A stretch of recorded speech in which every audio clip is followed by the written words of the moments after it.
Captain of the International Secret Police. Ceiling zero, ceiling zero, ceiling zero, ceiling zero, ceiling zero.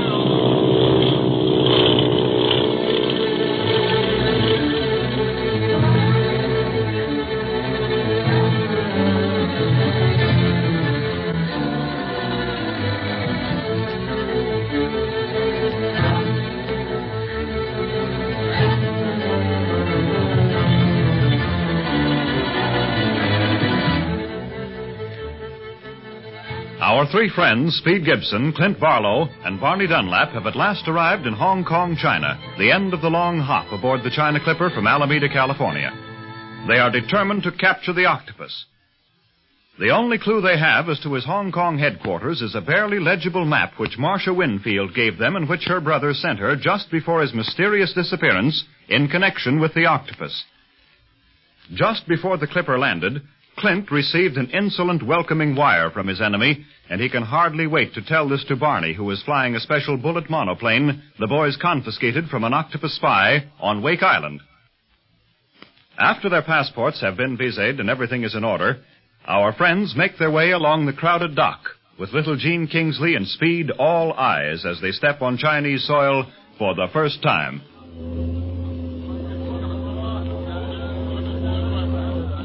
Boy, what a place. And what smells? Different from anything I ever smelled before. You'll find most everything different from anything you ever experienced before, Gene. This is China, the Far East. Oh, I like it, Clint. But I just sort of have to get used to it. Hey, look, here comes Barney. A welcoming committee of one again. Gene's father intended meeting us, too. I wonder where he is. Hello, everybody. What kept you so long? I could have landed my crate an hour ago, but I had some fun stunting waiting for you. The way you were scooting along the skyways after we took off in Manila, I'm surprised you're not in Paris by this time. What was your hurry? I've been hurrying ever since we left Alameda. Either chasing octopus spies or being chased. Why should I slow down now? And boy, that little ship can beat anything in the air. She's got everything. Power, speed. And a very bad reputation. Don't forget that. Have you tended to your passport yet? Sure, I wouldn't be here if I hadn't. These British fellas are mighty careful about who lands here and why. But, of course, my international secret police credentials fix me up proper. Mm-hmm. Well, speaking of papers, look at this. What's that, a telegram? Yeah, a welcome from the octopus. Yeah, what?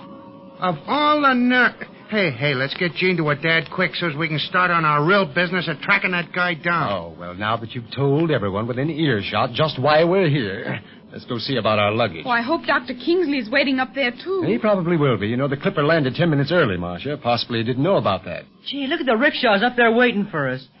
Just like the taxis at home. Oh, can we ride in one of those, Marcia? They look like they'd be lots of fun. Well, we'll see, Jean, honey. Oh, here comes your father now. Yes.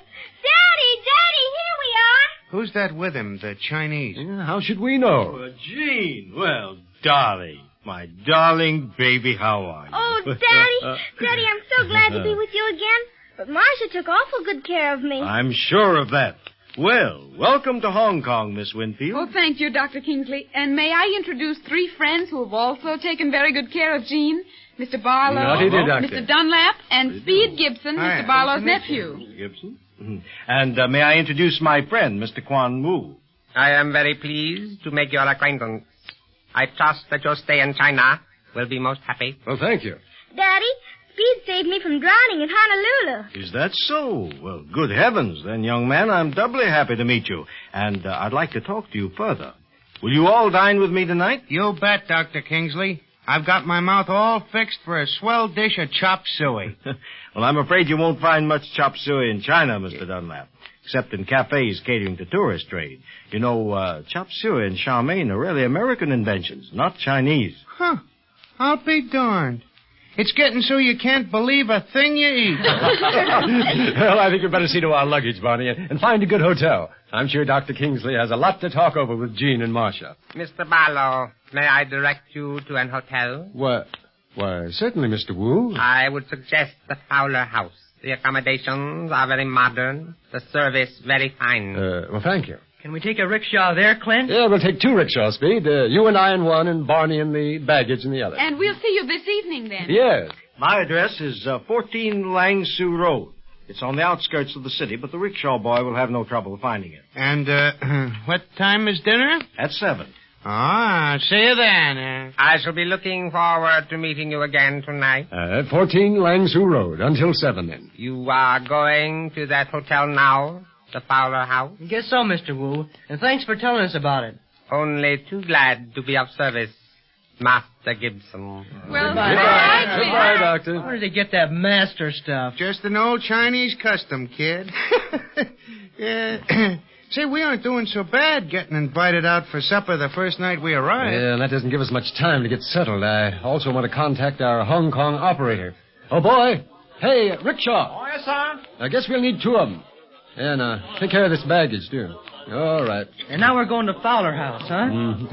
I think we'll just cruise around until we see a likely-looking hotel. Oh, but why, Clint? Mr. Wu recommended that other place. That's just why we're not going, Speed. Somehow Mr. Wu impressed me as being a little too anxious to know of our whereabouts for the next few hours. You don't mean the octopus? I don't mean anything, Barney. I'm just not taking any chances.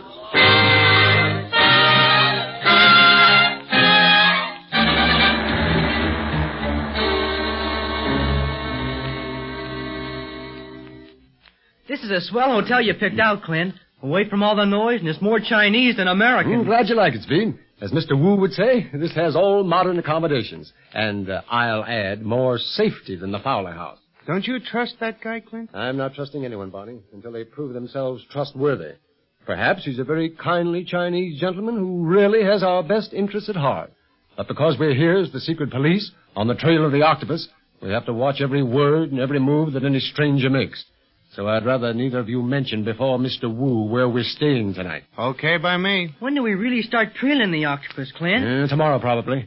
I'm waiting for a call from the Hong Kong operator now. I couldn't contact him before, so I left word with the switchboard girl downstairs to keep after that number. Well, after I talk to him, I'll know more about what our first move will be. What about that map that you copied from the one Marcia's brother sent her? And I plan to see what I can learn from Dr. Kingsley tonight concerning that approximate neighborhood. However, if Mr. Wu is too much in evidence, that'll have to wait until I can see Jean's father alone. Well, I'll take care of Mr. Wu if you want to talk to Dr. Kingsley alone, Clint. I'll ask him a lot of questions about Hong Kong. Might be a good idea, Speed. We'll see tonight, huh? What about the bullet plane, Barney? The port officials are guarding that. They've been swell to us. Think I'll ask Kingsley who are the best people to make those changes we want. Taking out one of the gas tanks and putting in another seat. There's your call now, I bet, Clint. Hello. Yes, this is Barlow. I'd like some tea delivered. Oh, you have none ready tonight? Perhaps I'd better come to your shop tomorrow to pick out the blend I want. Yes. I'll be there first thing in the morning. What do you want with tea, Clint? Tea happens to be information, Speed. That was a member of the International Secret Police I was talking to. He lives in Hong Kong as a tea merchant and also runs a tea house. And a very successful one, too, I may add. He hears many things in that line of business. And all that talk about tea really meant... that he had no information for me tonight. That is, nothing pressing. That we'll have to go to his shop in the morning to lay our plans. Swell. Then we got nothing to do tonight but eat and enjoy ourselves. And we'd better leave now or we'll never reach 14 Langsu Road by 7.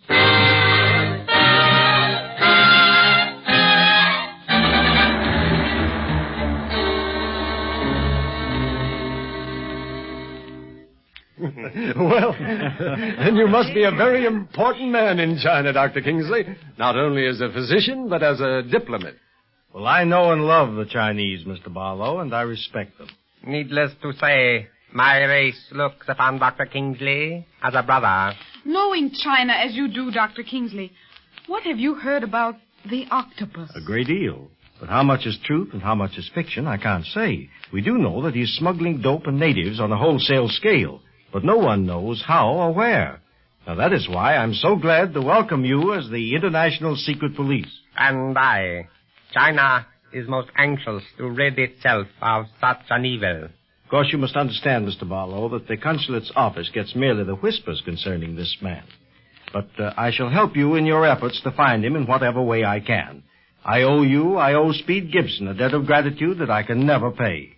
You see, he saved my daughter's life. You don't owe me a thing, Dr. Kingsley, because if I hadn't pulled Jean out of the water, maybe I never would have met you. Well, Speed has a lot of admiration for you, Doctor. Well, it's mutual, I assure you, Clint.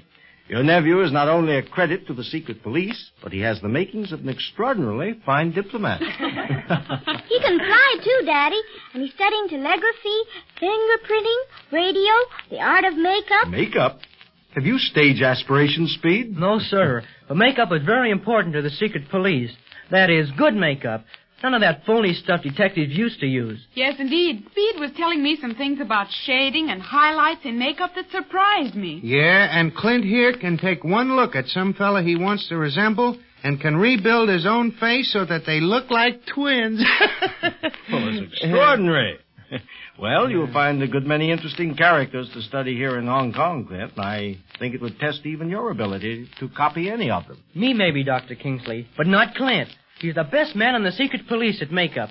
Why, See, I've been noticing some of the Chinese things you have in this room, Doctor. They're very unusual. Things that we're not used to seeing in the shops in America. Yes, I'm rather proud of my collection. Now, that large Chinese gong over there on the wall, for instance. It's over 1,000 years old. Over 1,000? Well, say, let's hear how it sounds. Well, you'll get the true sound, too. You see, most of these temple gongs are cracked. That is, those which are sold. The perfect ones are kept in the temples. But I was lucky enough to get a perfect one. It is lovely, isn't it? Hit it, Speed. I want to hear it. Sounds young for its age, doesn't it? Well, I told you it was in perfect condition. You see... Hey, Barlow, look out! Hey, what happened? This knife. Someone threw it through that moon window. It's a dragon knife. Dr. Kingsley, is Clint all right? I can't tell you yet, Speed. You see, sometimes these dragon knives are poisoned.